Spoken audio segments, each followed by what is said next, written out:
The way companies handle complaints can mean the difference between success and failure in an increasingly competitive marketplace.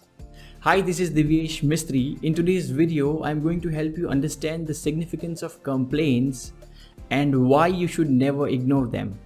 Let's begin. Businesses that turn complaints into opportunities to build closer relationship with their customers are the ones that are most likely to survive and thrive. By business, I mean people working for that business entity. To understand this better, let's see an example.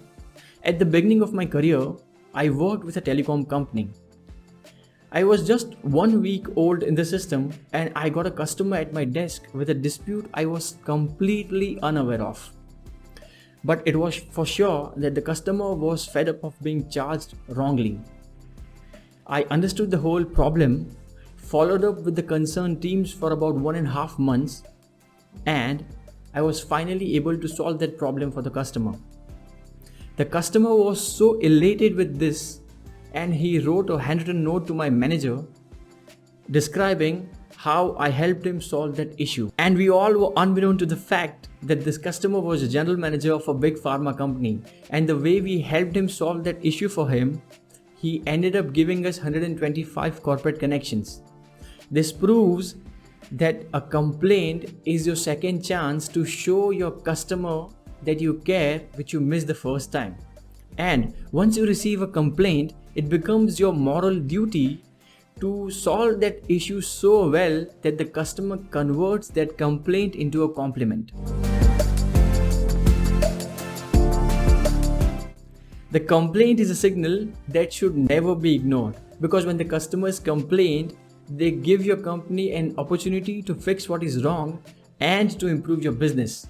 Why? Because customers are in a unique position as they act out of their own interest. They are in a unique position to tell your company the unvarnished truth, something that your employee won't be able to do, because then you would hold it against your employee.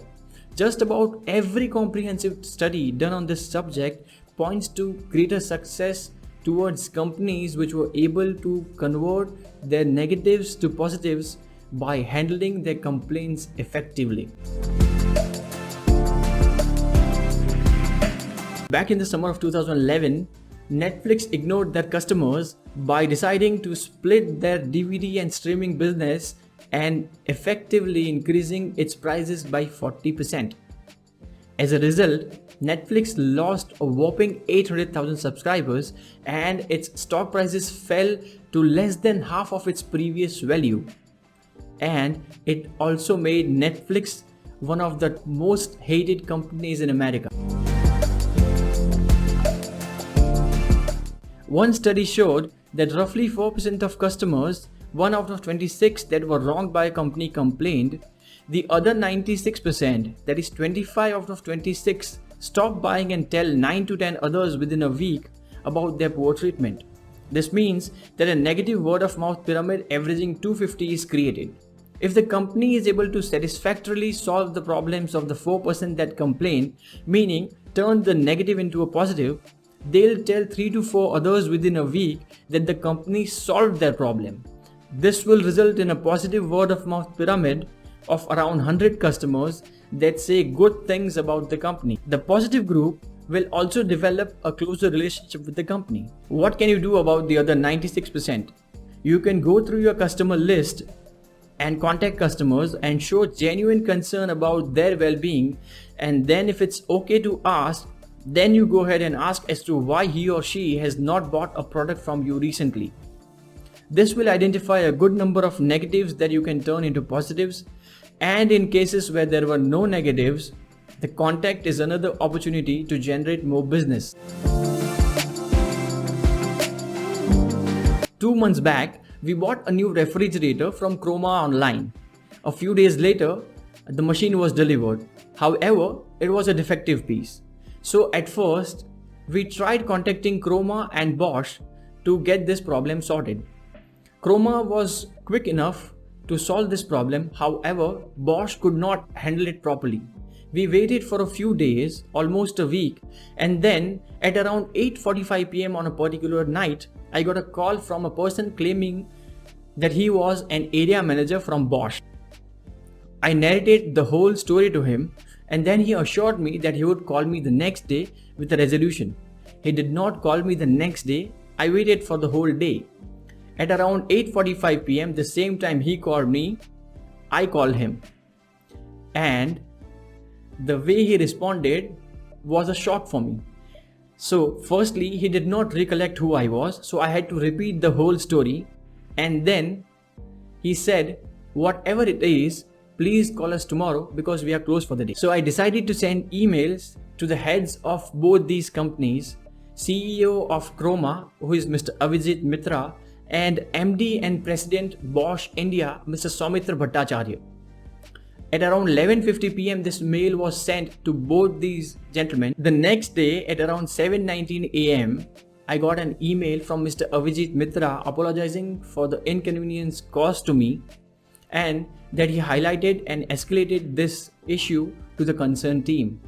However, I am yet to receive any reply till date from Mr. Soumitra Bhattacharya, MD and President Bosch India. Now, the way they treated me, both these companies, the way they treated me sent a clear message to my mind, and the message was loud and clear.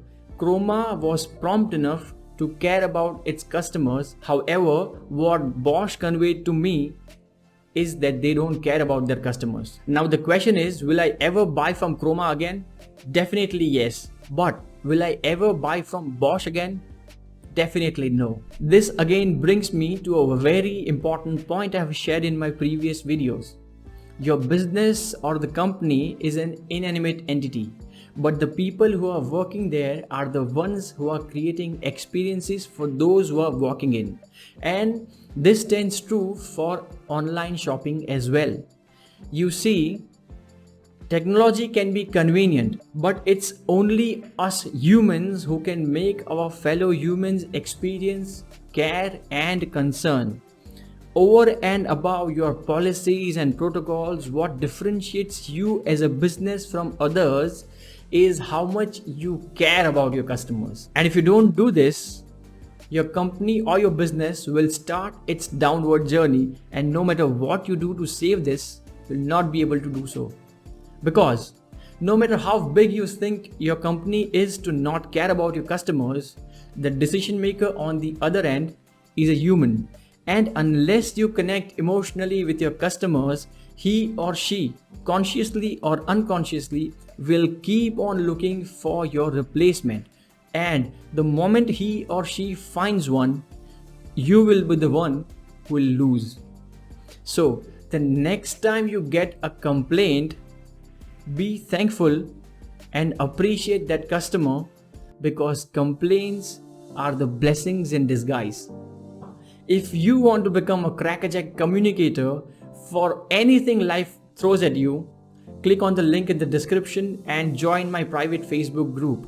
Like this video and subscribe to the channel if you haven't yet. What are you waiting for? And let me know in the comments, what did you learn from this video?